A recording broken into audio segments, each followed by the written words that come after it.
Hey guys, FilthyRobot here with Arumba, continuing our Civilization 5 playthrough as Sweden.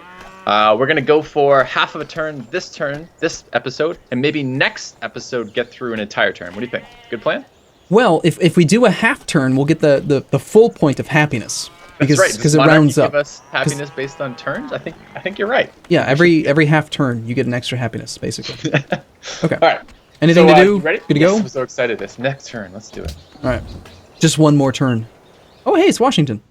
Hey. We want to trade, do the same thing we did earlier, right? He's a little slimmer than Teddy. We want to go for this, right? Always? Whoa. Yeah. Whoa. Give him it's different. It's different now. Why is he... Following trade of interest. Did he not accept it? No, I said... Okay, he was trying to rip us off. Yeah. Okay, that's a noob trap, right? Yep. Just know that will always be the right ratio. And then we don't want to sell. We do have a horse somehow. Well, let's take a look. What do people want? Why do we have a horse? Because it was part of the deal with Bismarck for something recently. Oh, okay. Okay, how much damage did they do? 18 damage. Your spearman was bombarded and it disappeared. So we healed for 20 and took 18. That's okay. I hate that I can't see that combat log.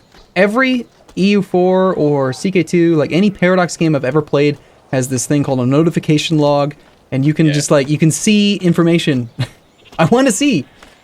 There's got to be a mod to show combat log. There probably is, and it would be really nice to know sometimes, especially when when we get to the late game and we get bomber stacks attacking us. It will be extremely irritating to figure out what the hell happened. I don't think so. I'm a little disturbed. So let me think about this. Can we see the city-state over there? The Barb's not just going to leave its camp to go attack like this. The Barbs don't just desert their camps. They go and desert their camps when there's something to do. So I guess what could have happened, and this would make sense based on our site last turn, a worker could have moved one tile northwest of Milan. The Barbarian could have taken it on the Barbarian's turn, and then on the next Barbarian turn, it moves across the river but can't quite get back because it has to move across the river. You want to scout again? I kind of want to improve this, but my expectation is next turn we ought to see a Barbarian and a worker end up in that camp. Okay. That's my expectation. But just out of curiosity, well... So you think he's right there. What if we just... I mean, okay, I'm not going to do this. I'm just saying things out loud, I guess. If we move our spearmen and kill the camp now, then we'll be right next to this guy. Yeah. But he'll have full HP. That's a bad idea. Well, he probably doesn't, because he's probably been shot twice by Milan, and it would be fairly easy to capture him from there. But it would be easy there, too. Yeah, exactly. The thing is, the Barbarian will try to escort that worker to the next closest Barbarian camp if that happens. And I kind of like this camp. This camp is still here. We know where it is. We are the people closest to it. We control that camp. So it's a worker when we want it. And I kind of like it being there as opposed to somewhere else. Okay. Civ 5 versus Civ 6. Do the Barb camps, the fact that I can see it, does that mean it's still there or not? No. It's currently in the mod, in the version 11 of the mod, we will see when a new Barb camp spawns. Every time we take a social policy, we'll see where new Barb camps have spawned, but we'll never be able to see where they despawn. So if this camp is cleared, we won't know until we get sight on the tile. Okay. Well, I kind of think that makes sense, but I agree. Is it different? It's different in Civ 6, right? That's why I asked. Yeah. Yep. Yeah, we can see when Barb camps spawn and despawn. Yep. Okay, so take an improve then, right? Yeah, I think so. Okay. Stay fortified. He'll actually take less damage next turn because he'll have the 40% now instead of the 20, right? Yep. And there's no visual indicator, though, for how long he's been fortified, is there? Nope, not at all. So just memorize. Okay, I don't like the fact that the worker hasn't come back yet. Let's stay a couple more turns, but we ought to be seeing that worker show up. He can't see us there. We're invisible to him. So, well, maybe I don't know why he isn't. Maybe Swiper's just not very good at his job. Yeah, you could have spooked him. Okay, would you rather go inland more, so there's a chance for goody huts, or just keep going as far west as possible to look for more? Let's find the extent of this continent and scout around it. You can go inland around that Barb, yeah. Barb can still shoot us. City-state, that's what we want to meet. Perfect. Oh, okay. Hey, yeah, of course. Persian. Right on the tile we want. Should we shoot him? Let's shoot him in the face. No? Bad idea? You want to get wrecked by Persia? We can get wrecked by Persia. Do you want to? Okay, you wanted me to warn you when you're about to make a decision that will lose you the game, right? That's one of them. That right there would kill us? He would kill us right now? Yeah, absolutely. Totally? Okay. So the horseman would steal our settler, and then we'd have to deal with Persian immortals, which are super scary in the early game. So. Okay. Here's my plan, and you can tell me how good or bad it is. We're going to settle there, regardless of him being there, eventually. And then we're going to make a great general, and then I'm going to make him make a citadel right here, and then Porto is just going to throw all their units at this hill, and we're going to put Fred there, and he's just going to mow everyone down. We are not wasting a citadel on that tile. Come on, just do it. It's such a good it's a good choke point. Look at the hills and. You're gonna have to wait a couple more beers before I'm gonna sign off on a plan like that. Okay. Because that plan is not okay. Feasible. All right, so let's focus. What do you want to do here? What do we just wait a turn, or do we try to move? Should we? Nope. I think we wait right there. Both units wait. Yep. Wait on the settler. Fortify on the archer. Well, if we knew for sure that the the archer got it. The same, but I'm not entirely sure. Okay. That's good. Okay, he is sleeping. I can't tell when he's sleeping or not. Right. Okay. Good. Hey, America's doing something. Protecting I wish I could I want to voluntarily unselect this unit because I'm afraid I'm gonna right click somewhere and he's gonna be told to move. Just hit next turn. Well, I mean, I want to like right click on this, but I'm afraid I'm gonna click here, and then he's gonna be like, "Go there." It will do that. I do that still all the time. So that's why I'm very scared to click these alerts while I have a unit selected. How do you deselect this unit? I don't know that you can deselect a unit. You have to have something selected. What did you just do for that? Is that an EUI thing? No, I just clicked the next unit button. Or did you just minimize? I just clicked the next unit button. Okay. So even period did that, but period selects something when you there's period. If I click on him, if I press W, that works too. All right, cool. I found the answer. Okay. Now I can click these things. I'm dubious. I like to clear. I have to process each turn like a computer. This is actually something I've done when I've coached in the past. Like I've coached some of my fans have asked to do coaching sessions, and some of my fans have been fantastic, and I just wanted to like trade that off. And one of the things I teach them is pay attention to those notifications because it matters. Yeah. So I like going through the notifications each turn. Yeah. So processing is good. Great. Next turn. Yep. Mausoleum. Okay, this is super annoying. Okay, we're taking that this turn. Okay. So Spearman's going there. All right, no question. Yep, no question at all, because we're not allowing that Portugal guy to take that. Yep. Portugal guy. Oh, because he's right there. Holy crap, I didn't even see him because he's the same color as we are. Why are you the same? I'm blue. It's not. We're blue. He's white. That is not white. He's mostly blue with a little white background. It's predominantly white. He is blue with a white background. Are we predominantly yellow? We're mostly blue with a tiny bit of yellow. Look, tiny bit of yellow on the borders, mostly blue. Not buying it. Anyway, okay, so I see why that is a must-do. Plus, so we get the worker, we get the camp, and this other worker has to retreat. We're going to get the option of returning it or taking it, and we're going to take it. It is nice to get influence with the cultural city-state. That would be phenomenal, but it's too early in the game to give up workers. Workers are too good for us right now. So we're going to have to run this unit. You could do one of a couple of things here. Problem is we can't predict where this barbarian is going to go because we don't know where the next camp is. Actually, we do know where the next camp is. The next camp is northwest. So if the barbarian captures that worker, he's going to bring it northwest. So we're going to set ourselves up, unfortunately, for getting pillaged here. You need to move the worker to the bison. Is where you need to bring with that worker. The one on the iron. Down here? Yeah. Because you want him to come toward our spearman. I mean, I guess alternatively, you could move him 2 tiles northeast and try to go up for the cattle. That would be okay too, but we have less control over the tile 2 tiles northeast. Okay. You prefer this one, right? I do prefer that one. It's a little bit less efficient, but it's more likely to save the worker and not get him captured somewhere stupid. So just here and stop to bait? Yeah. We're not going to go to the hill. It's because I mean these are 2 hills in between. It just puts him out of reach. So that the barb can't steal it. Right, because he's going to move up and take both movements. Gotcha. Okay, so he'll probably go to the iron, but the iron's not improved, I don't think so he'll go here. He'll go to the southern iron, exactly, the northern iron rather, and pillage our fucking tiles, which is super annoying. But we did get a worker out of it, so trade-off's worth it. Okay, so if, for example, he did capture a worker here, and you're saying he would go to the nearest camp, is he going to go in a direct, straight, as the bird flies path, or will he try to like go around and avoid your territory? He'll go right through your territory. Okay, worth knowing. Okay, where is our bloody worker? I'm getting annoyed with this. All right. We'll leave it a couple more turns. He might just have gone back to improving the horse.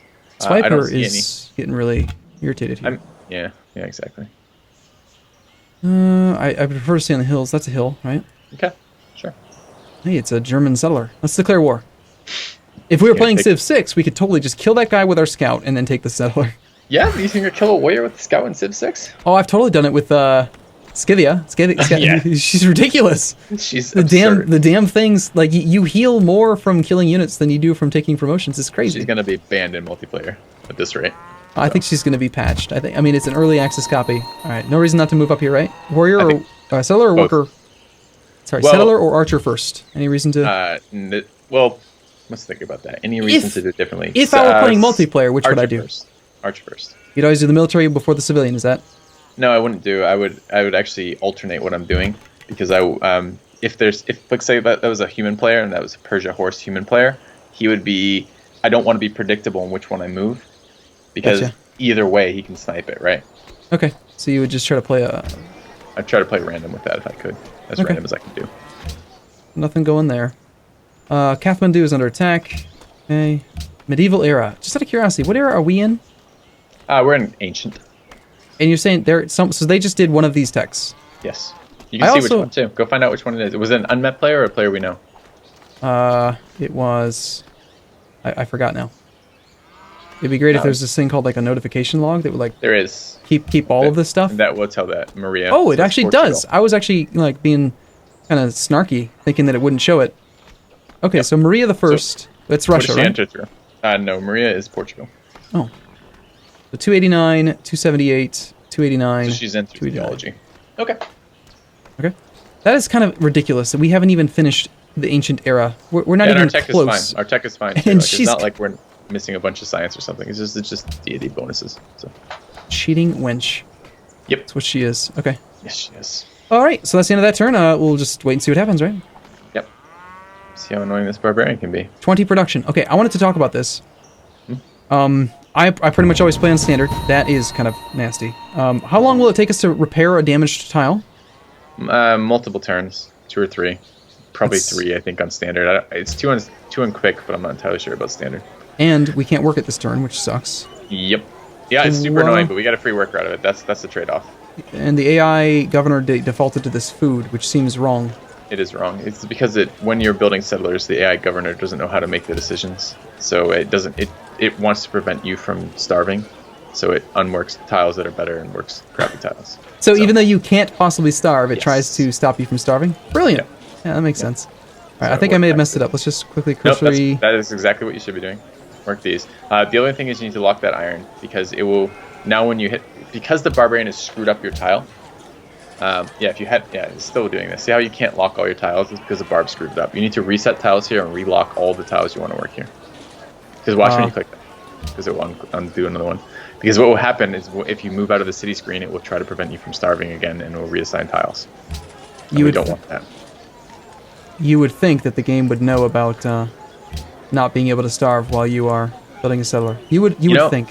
You know how I really don't trust the governor in Civ 6? Yeah, and you're like, you ought to, and I'm just like, I have past experience with the governor. No. You're just a bitter vet. That's what it is. Clearly. You told me before you played some EVE Online. So no reason to not take this shot, right? No, absolutely. Shoot him. Shoot him in the face. We need to kill that guy. He's being a pain in our ass. Gold per turn from Pocatello ended. Yeah, that's that's from our embassy. Is there any opportunity to reoffer it, or is that done now? No, it's done. It's a one-time deal with the embassy stuff. So he had sight on our city now for the rest. No, not the rest of the game, but he has sight on that. So we need to get the spearman closer to that barb. Okay. Just straight to the iron, probably? Yeah, absolutely, 100%. Move one of the workers there, yep. And move one of the workers to that hill, yep. By the way, rename the workers that are stolen. This is something you want to do for multiplayer more than single player. It's not quite as important as single player. But the ones that are stolen. Why? Is this the stolen one? Because when you capture a stolen worker, you have the option to return it. And if you return it, it instantly goes back to the city-state you took it from and gives a boost for the city-state for returning the worker. And in multiplayer, this is you don't want to put workers like that in harm's way. Whereas if they capture your worker, you have a chance to capture it back. If they capture a city-state worker and then liberate that city-state worker, if you want to recapture that worker, you have to reward the city-state, which will give you that double penalty. Okay, if we were to gift this worker back, is it the same thing as saying give it back at the very beginning when it pops up? Gift him back. The only way we could gift him back is if we gave him to a barb camp and then cleared the barb camp and then got the option to gift it back. Because we can't just give it back as it is. You can't gift non-combat units to city-states at all. So you can't give scouts or non-combat units to city-states. Okay, so I didn't quite parse all of that. Why, again, do we want to have him named Milan? So this is a multiplayer habit that has some limited utility in single player, very limited utility in single players. This is mostly a multiplayer thing. So it works like this. If let's say I was fighting you, right? Let's say I had a unit south of that worker, and I captured your worker, the Milan worker that you captured, that guy right there. Mm-hmm. I would be given the prompt: do you want to liberate this worker or keep it? And if I liberated take it, yeah, I can't get him back. Yes. And he's probably going to become at least friends, if not an ally. Yes. Gotcha. Exactly. That is why in multiplayer I could see that being... Yeah, okay. But isn't by... I mean, can the enemy see that you've renamed specific units? Yes. Could they see that you've done that? They can mouse over it. And, I don't know if they can see the rename, but they can mouse over it and see where it's from. So if they mouse over it, they get that. Yeah, see how it says Swedish worker, Milanese? Oh, Milanese. So why do I need to rename him? Why can't I just look at the fact that it says Milanese? Because it takes a little bit longer for that to pop up and a little bit more effort to see that. If you rename it once, it's just easier to see. Okay, fair enough. We're waiting. Swiper is getting really anxious. Okay, it's getting screwed a little bit, quite honestly. Okay, I don't know north, southwest. Which way? What? I want roughly north. Roughly north. Mm-hmm. Okay, caravans. It's tempting to pillage that, but no. You gotta rein that in. No, actually, what I was thinking was, I liked the trade screen in Civ 6, and I looked everywhere for a trade screen in Civ 5, and I couldn't find one. Is there not one? There is. Just click on the trade symbol, which is 2 tile. You see the strategic resources? Yeah, click on that. There you go.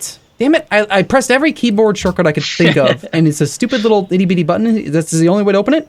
There might be another way. I don't know. I looked at the keyboard shortcuts website, and I couldn't find anything about trade either. All right, anyway. We're gonna get more iron online. Let's sell. So Bismarck wants iron again. Let's sell him more iron because we're gonna get more iron online. Although we're about to lose all of our trade deals too, so definitely sell it to him. But we're about to lose all these. Yeah, do 1 for 1. We're about to lose it. It doesn't matter. Sure. We're about to lose it. Why would we lose it? Because there's a barbarian standing on our iron. Are you gaming the system? Because if we could accept direct gold for this and then know that the next turn a barb's going to sack it? Oh, I absolutely would do that. 100%. You're such a bastard. Would you do that to players too? Can it work against players? Sure, if you could do that. You're never going to be able to sell iron to a player like that, but if you had the option, sure. Do we want to take a kill here? Yeah, we want to settle this city. And okay, be aware. When we settle this city, we are gonna piss off Portugal. Great. I'm excited. Okay. Let's settle the city. The marsh is 2 movement, right? Yeah. And that's 2 movement anyway, so there's no way we could settle the city, take the shot, move the guy. It couldn't happen. It doesn't matter that the hill is 2 movement because Civ 5 movement compared to Civ 6. Oh, it only matters if the marsh is a marsh. Yeah. Darn it! I can't internalize that for some reason. Switching gears here. So settle for sure. Probably good not to internalize it. It's long term, right? Yeah. All right. Oh, it pushed his unit out. No, we can't do anything about it. So why did he go from here up to there? No one fucking knows. It just pushed him outside your borders. What I would do here, though, is why not from here to there? Anyway, go ahead. Move the archer 1 tile west. Yep, and shoot the barb in the encampment. There is a chance that the AI will not clear that encampment. There's a chance. It seems small, but he may not clear it. So there's a chance we can get that. Yep. Okay. Mm-hmm. The barb's there at 100% will clear it, but there's a chance he won't here. Okay, what else do we have? We need to assign production in Sigtuna, and we need to make it on production focus first and foremost. Yeah, hide the worker in the city. That's fine too. Okay, so it's production focus, but we probably this is it. Now we want to lock a tile. Don't want to buy tiles, right? No, this is totally fine right now. The problem is in some time in the not too distant future, we're going to buy some tiles. And the minute we buy some tiles, it's going to piss off Portugal to no end. Mm-hmm. So we talked about this before. Yep, all at once. All the buying in one turn. Yep. Okay. So 2 production over like a 1-1-3. You don't want any growth at all here? Yes. It's not that I don't want growth. It's that what I care about right now is getting that granary out and getting it a better tile.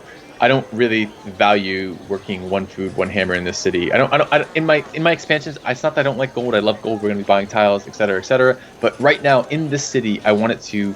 This is a gimped city already, right? It's an expansion. It already starts with a very big disadvantage to your capital. I want to give this city the best it could possibly have right now. And my thought here, where are we growing? We're growing to cattle, right? So my thought is you're saying because this city doesn't have a palace, it's going to be worse. Well, the fact that our cap is now 5 pop and the expand is 1 pop, so it just doesn't have anywhere near. It's all your expands are always going to be playing catch up, right? You want to be building infrastructure pretty much all the time in expands. You want to let your capital do the heavy lifting for things like building military if you can, or building extra workers, that kind of thing. I mean, clearly a 5 yield tile is better than a 2 yield tile. I would still be tempted to work the 2 yield tile and get a granary out. and then just basically wait. You're going to grow in 8 turns. Really, 8 turns? That seems so long. Before the cattle. Yeah, or we're going to buy tiles. So. Well, we did get the free monument, so we are going to get some border growth pretty quickly here. Oh, 8 turns still, which isn't that quick. I think it's quick. This is faster than 0 culture per turn, getting no growth at all. That is undeniably true. Yeah. Okay, so granary is the choice. There is no other option. Is that? No, there's no other option, really. All This right. is a tradition city. The tradition city needs to grow. We need to get it food as soon as possible, and or get the granary out faster to get that food as soon as possible. But either way, we need one of those to happen. Do you want to work the gold? I understand the gems. The 3 gold is not useless, and we're making a lot of gold. So a little bit more gold is kind of good for that, in the sense that we're gonna have enough gold to do something with it. So more gold towards that is a little bit more reasonable. If we were at 0 gold, if we were at like plus 0 gold entirely, the gold would be almost worthless because we won't get to use it in the short term, right? Right. Here's what I'm thinking: is that the granary is going to take 15 turns. If we do this option. If we go this option, it's going to take 20. But in 15 turns, we'll have another citizen, and that citizen could work this. So it's really we're debating between 15 turns for the granary or maybe 17. You could just work. If this were me, I would work either the 0-2 tile or the 2-0 tile. I would consider even the flat grass on there. Yeah, because that's 8 turn growth. And that gets you more science by having the extra citizens Science, sooner. and also actually more. Overall, it's going to grow the city, and the city's going to have more utility. Let's not fuss too much about this. Any of those are fine. And there's different arguments for all of them. That's a preference choice more than anything else. If you want to work the gems, we'll work the gems. It is a higher deal. I prefer the gems. I know you hate gold. You're a horrible gold non-liker guy. This worker is in danger, so hide him in the city. Yeah. Beyond that, I think we're good to go, right? There's nothing else to do. I love the fact that you can just do this. Like, why can't you click on that and see the combat log? Like, a warrior has attacked you, and then you click on it and it says, there's the pop-up again. Instead, like, you can just left-click on it 25 times and get a really big glowing circle. So that's good. There you go. That's the first time I've ever done that. Thank you. Appreciate that. So great artist, and they want us to bully people. We can't do either of those things, so... No. Not even, okay. All right, I think this was you. If you want to do the outro, we got to take a break here. So. Okay. Well, thanks for watching, guys. Tune in tomorrow. We'll do the next segment. Maybe we'll do 3 turns. It could be amazing. All right, See you guys soon.